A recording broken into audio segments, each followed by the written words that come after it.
Welcome everyone to CCHI's conversation, and July's topic is dedicated to something that's important for our organization and for me personally. It's the issues of immigration and language access and social justice in terms of individuals who don't speak English and who are in this country. So I'm happy to introduce our panelists to you, and I'll start with the person whom I met many years ago, more than 12 years ago, Mara Youdelman, who was one of the founding commissioners of CCHIs and whom I consider my mentor and friend. So I'm not going to introduce everyone else because I want you to hear their voices and not mine. So Mara, the floor is yours.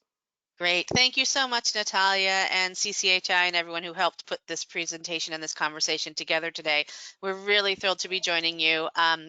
As Natalia said, I'm one of the founding commissioners of CCHI, so I'm always happy to be back. My other hat is I am the managing attorney in the Washington, D.C. office of the National Health Law Program. So I am facilitating today, and we'll have the other presenters introduce themselves and then immediately get into our conversation. So let me turn it to Laura. Hi, folks. Thanks, Mara. My name is Laura Bellos. I am an immigration attorney with the Florence Immigrant and Refugee Rights Project. We are the only free legal services provider for the over 7,000 men, women, and children who are detained in Arizona on any given day. In response to many of the previous administration's policies, we also began a lot of advocacy around the border, folks who were in Mexico because of the prior Remain in Mexico program, and now folks who are subject to Title 42, which is basically a ban on entry because of the pandemic. We do a lot of advocacy around language access. I think one of the biggest issues that we've seen, and that's really ripe for advocacy in this arena, is that when folks are in immigration detention, there really is no good avenue to get interpretation outside of court. So I'm excited to be here and talk about these issues with everybody. And without further ado, I'll pass it over to Ig. Hi, everybody. I'm Ignatius. I'm based here in San Francisco, California. I have a former life as an immigration attorney, representing immigrants and refugees from all over the world. And then since that time, I've been working much more on public health and healthcare issues, still from a policy lens. So the intersection of those issues, particularly for immigrants and refugees who speak languages other than English, is near and dear to my heart, and ones that I continue to work on, and hopefully we'll share some both developments as well as some ongoing challenges and issues that we are still facing. And then I will turn to Nneka. Thank you so much, Ignatius. Good afternoon, everyone. My name is Nneka Achapu. I am currently the National Census and Civic Engagement Coordinator at the Black Alliance for Just Immigration. And in my role, I work on policies and legislative efforts to help the Black immigrant population at the state level and at the federal level. Previously, in my former life, I was a Spanish healthcare interpreter, and I'm very glad to be here. Thank you. Great. Thank you, everyone, for joining us today. And now I'm hearing an echo. Is everyone else hearing an echo in mine? All right, let me turn it to Laura. My cat jumped on my computer, which is why my webcam went off, and so maybe that had a problem too. I don't know. Always at the exact minute. Now your voice is good. The echo is gone, Laura. Great. All right, let's start, Laura, sort of big picture, looking at what's happening in immigration detention and on the border, and what you're seeing and what's top of your mind today. Sure, thanks so much. So I think the fundamental and defining characteristic of the immigration system that we have is that it's a civil system. So when you're detained, you are detained in civil detention. So you don't have the protections of the criminal justice system, like the right to a speedy trial, a lot of the rights that come along with that, especially when you are challenging the government's right to detain you. But you're often held in the same facilities that people in criminal custody are being held in. So our clients are up kind of halfway between Phoenix and Tucson in detention centers that have pretty horrific conditions. And we saw, I was just thinking back to this time last time where we were in the midst of litigating in federal district court whether or not the government's conditions there violated due process, as were other advocates around the country. And we did have a judge in Phoenix who agreed with us and basically said, these folks don't have soap, they don't have hot water, they don't have masks, they don't have a way to protect themselves. So we saw COVID just rip through the detention centers. Unfortunately, one of the main detention centers here had the highest rate of infections of any ICE detention center in the country. And I think our clients really felt the lack of linguistic access even more strongly during that time because they were going through quarantines. And now, as we've seen the vaccination rollout, which has been incredibly slow, and I don't understand why, and that's something that we pushed on and pushed on, people don't have information about the vaccination campaign in a language that they understand. And I think that language access in immigration courts and immigration detention is really a huge issue that's really ripe for litigation. And I'm so excited to be here to tap into the knowledge here, because I think that's the issue that we see on a daily basis and that we really want to bring to the fore. And Nneka, you see this also with a number of languages for the clients and the individuals that you help. Could you talk a little bit about what you've been seeing and what you've been working on? Sure. I currently work on policy, so I'm not working directly with clients. However, in what we see in general is that there is a lack of representation and diversity when we are looking at language access. For example, right at the border, we see an influx of immigrants coming from Africa, from other parts of the world. And so we don't have, for example, specialized languages like, for example, for Haitians, Haitian Creole is a necessity, and we need language material in those we need materials in those languages. We have a lot of people coming from Cameroon that speak French and not other languages. Or, for example, people coming from Ethiopia and Eritrea, we need languages such as Tigrinya and Amharic. So it's important to understand that right now there is a need for diverse skills, and unfortunately we're not seeing that help. And so it's unfortunate because we see the immigrants languishing because of language access, because of not being able to communicate, because of their invisibility in being represented.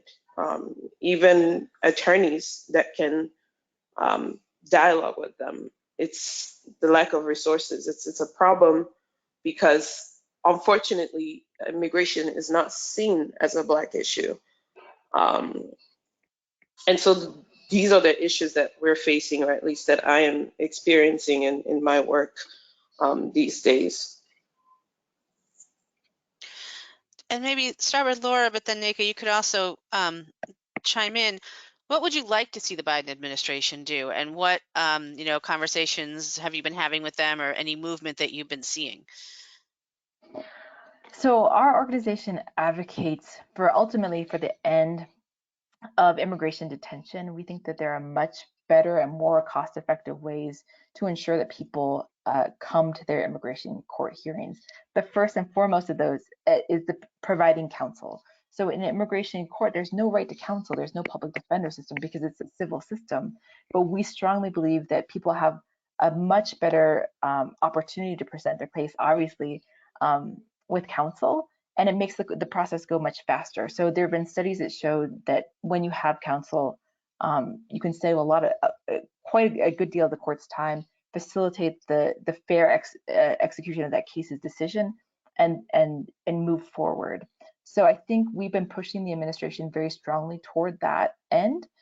We do have a universal representation model for unaccompanied children in Arizona, but not for adults. And I think that's really a huge blind spot.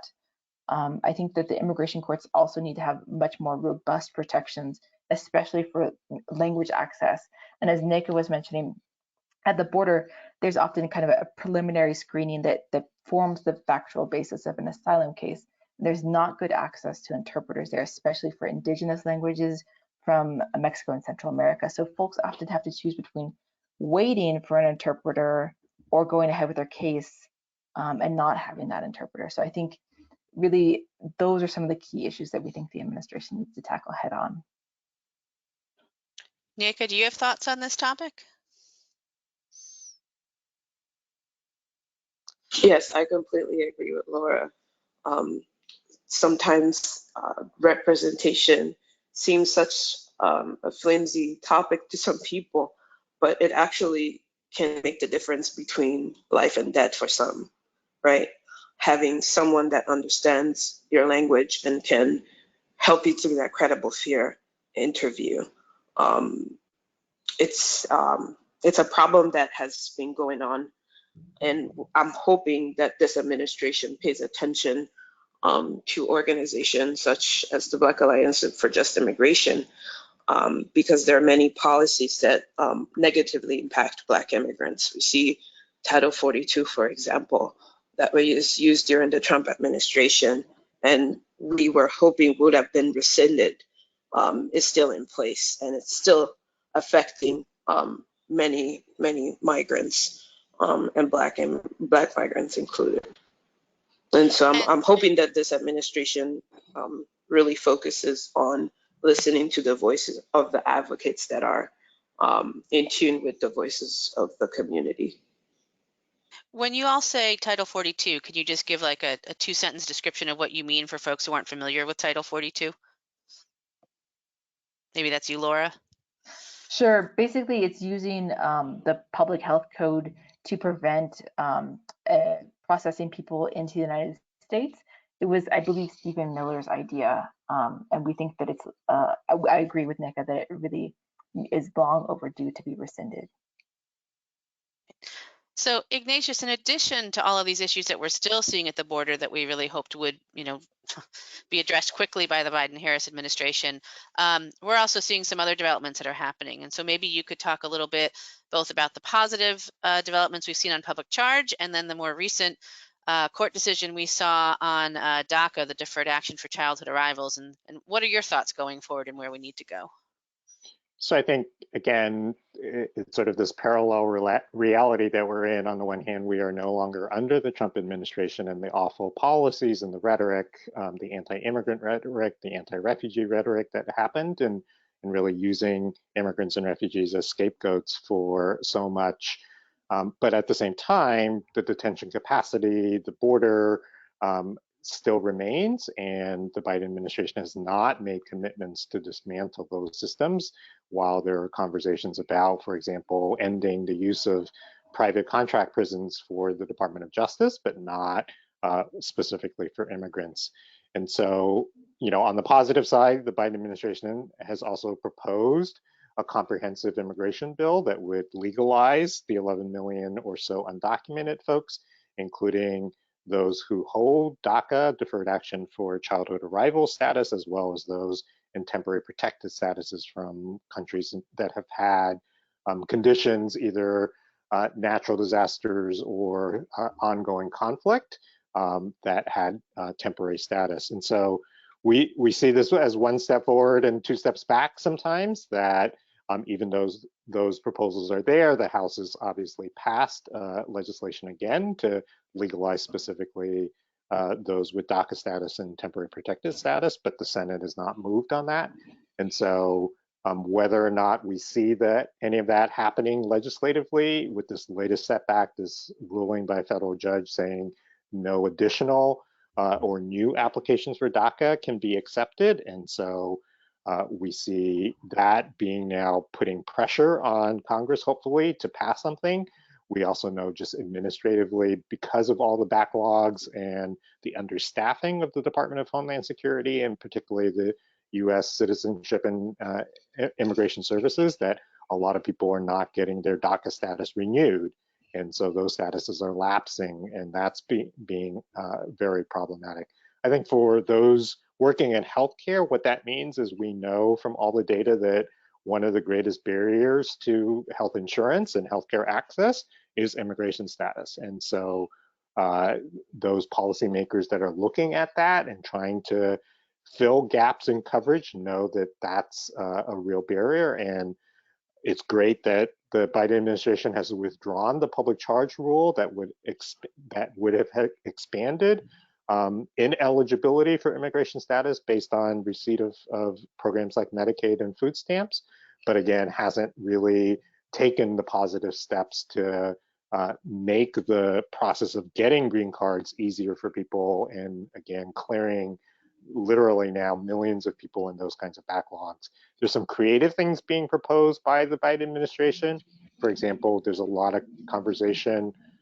This gets a little bit into the weeds of details that since there are quotas or caps on how many immigrants can come in each year, and all those quotas or limitations are not met every year, there's some creative discussion now of recapturing some of those numbers so that more of those in that million plus backlog, 4 million plus backlog of people waiting for their green cards might get those green cards earlier. And so there are some creative things also being considered by the administration that might be done administratively and not have to wait for Congress.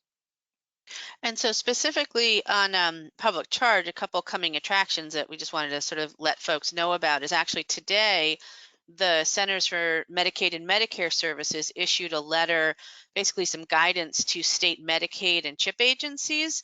And that guidance, reiterated the fact that the Trump public charge rules are now completely off the books, which is terrific. We're back to using this 1999 proposed rule and field guidance, but that actually is a positive thing for where we are. And this guidance, and I'm going to read it, so I'm looking at a different screen, but actually said that, reminded Medicaid and CHIP agencies that they generally can't share information with the Department of Homeland Security about Medicaid and CHIP enrollment for the purposes of public charge or DHS activities. And so again, that's just showing a little bit more. It's a baby step, but we'll take it as a way to say you really can't use information from another agency to impact immigration aspects at the Department of Homeland Security. And in the next month or a couple of months, we actually expect to see the Department of Homeland Security issue a request for information, asking for input on where they should go on public charge. And so that actually is something that I would hope folks would get engaged with and think about submitting their thoughts and opinions and information. And we'll certainly let CCHI know when that comment period is open, because it's really important for folks to weigh in and let the government know why it is so important to, really get rid of these public charge determinations as much as possible. Does anyone else have any thoughts on sort of the public charge issue before we maybe flip to some different topics?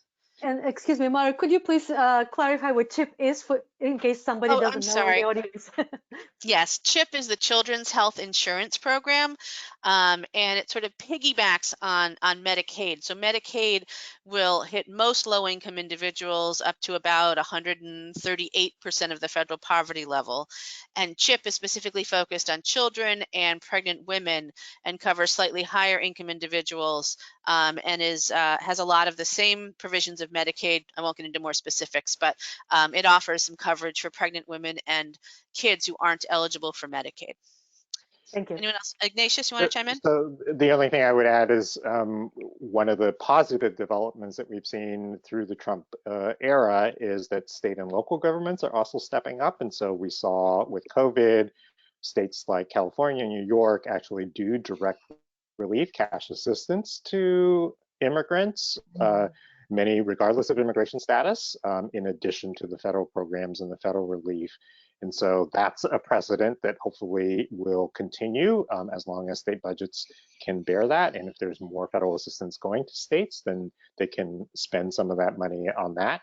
And some state and local governments, so to Laura's point about universal representation and the need for counsel in immigration proceedings, have started to put money into legal representation. Again, unfortunately, it's not in places like Florence where we need it, but at least there's that movement. And I think it also builds the momentum, hopefully, for a federal program that would guarantee the right to counsel, the right to attorneys in immigration proceedings. Laura or Nneka, did you want to add anything in before we shift to some more specific health issues? I think one of the great things that we've seen is that in the proposed budget, I think there's a $500 million budget item line for increased representation, which is a huge step in the right direction. we'd like to see a due process right recognized, but we'll take what we can get at this point. Great. I wanted to mention a couple of other things, particularly in the health arena, that we are optimistic as to how the Biden-Harris administration will move forward. The first is in the implementation of Section 1557, which is the non-discrimination provision of the Affordable Care Act. We had really good regs from President Obama, and then President Trump. Sorry, my cat really wants to be a part of this conversation today. President Trump rolled back a lot of those regulations, including a lot on language access. So these regulations originally had requirements about providing notice to individuals about their rights and including non-English taglines on significant documents and a bunch of other requirements related to language access that unfortunately the Trump administration rolled back. We're seeing the beginning steps from this administration and the Department of Health and Human Services Office for Civil Rights of trying to unwind that. And so again, we're expecting that there will be proposed regulations, hopefully again soon. I put soon in quotes because we don't know how quickly the government can move things forward. But a number of us who are advocating for the rollback of the Trump administration regulations are also saying we have to go beyond where we were with the Obama regulations. There's a lot more that can be done on language access, on addressing racial discrimination, sex discrimination, disability discrimination. So there's a lot of work that advocates have already been laying the groundwork with the Office for Civil Rights. And again, we'll let folks know as that proceeds, because in addition to all of the issues we've mentioned before, we need robust enforcement, and people need to know that they have their rights, as Laura mentioned, and they need to be able to file complaints with the Office for Civil Rights or in court to actually uphold those. And so those are other issues that we've done. And sort of along that vein, the National Health Law Program actually filed a complaint with the Office for Civil Rights a couple of months ago, alleging discrimination on the basis of language and national origin in the rollout of COVID websites, particularly focused on vaccines and vaccine scheduling systems and information about how to get vaccines. In many states and communities, those websites either didn't include information in non-English languages, or they would include a simple widget to an automated translation system that often had errors that were well documented. People couldn't access chat functions in non-English languages. Call centers were not always accessible to individuals who are limited English proficient. So we filed a complaint, and we made a number of recommendations, and one of which that we hope may come to fruition is some technical guidance from the Office for Civil Rights to their covered entities about how to use or not use automated translation software and other web-based technologies. And so really going in depth and explaining why these systems are not up to speed yet for use in the healthcare arena. And if you're going to use it, how to overcome the limitations by using, for example, review of competent interpreters. So again, we're trying to look, I think overall what you've heard from probably all of us, and I want to go into a little bit more in depth, we're trying to roll back the bad stuff from the Trump administration and also move forward because we've got a lot that we'd all love to do. And we have some opportunities as we go through. And Ignatius, maybe you could touch on President Biden's racial equity executive order, which I think really sort of signifies this administration's commitment from the get-go and gives us that hook with many agencies to move activities forward.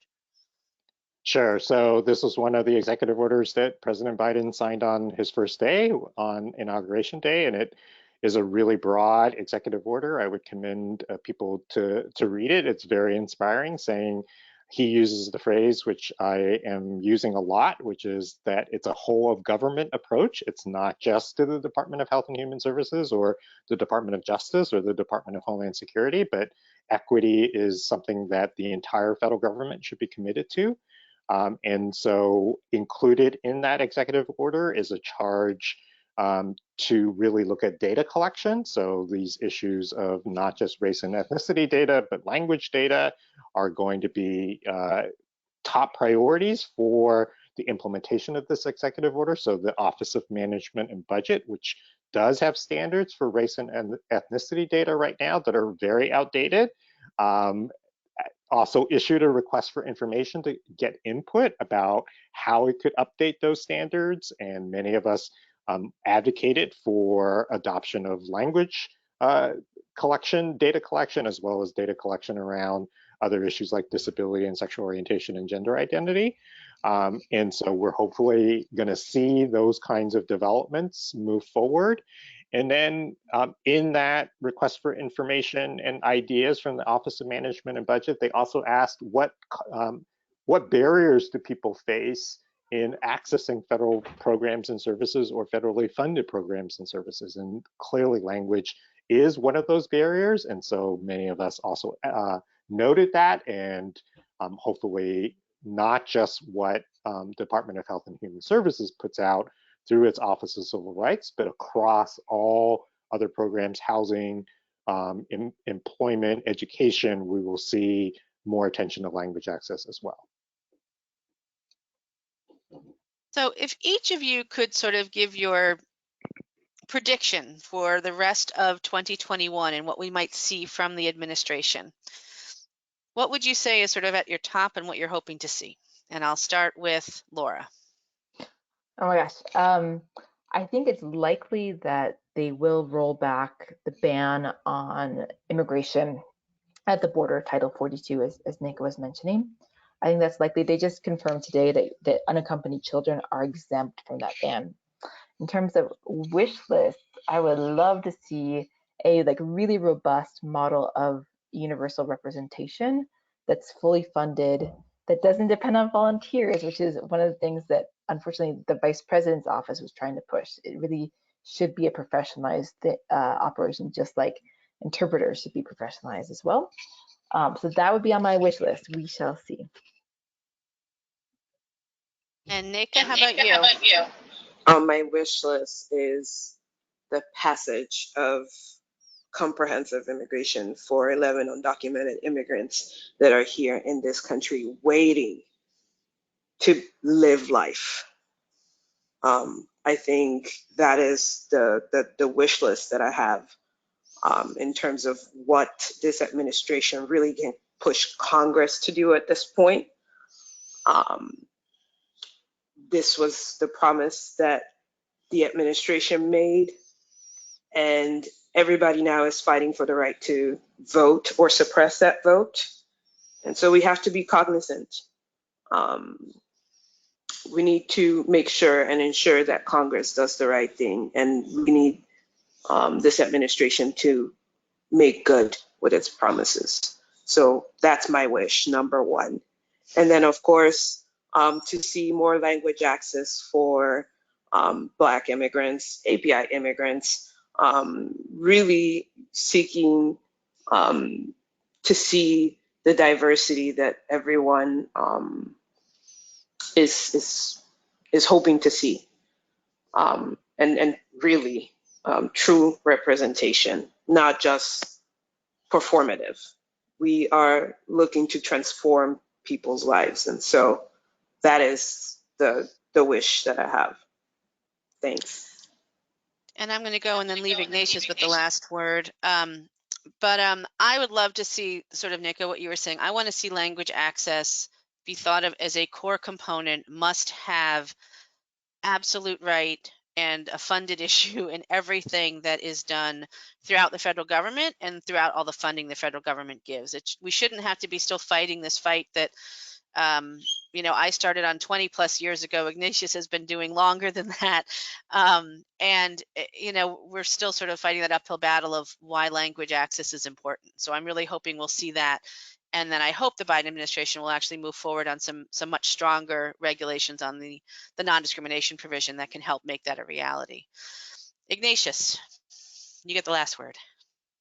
So last word, first observation that I think President Biden in these first 7 months of being in office has actually been much more decisive than we've seen or expected, that he's moved forward without Congress, without the Republican votes in Congress when he needs to, and has put so much of the COVID relief package, the child care tax credit that's going to lift children out of poverty and families out of poverty. So he's made good on those kinds of promises. We're still waiting on these immigration-related issues, and some of these other equity-related issues, but I'm hopeful that he will continue to be decisive.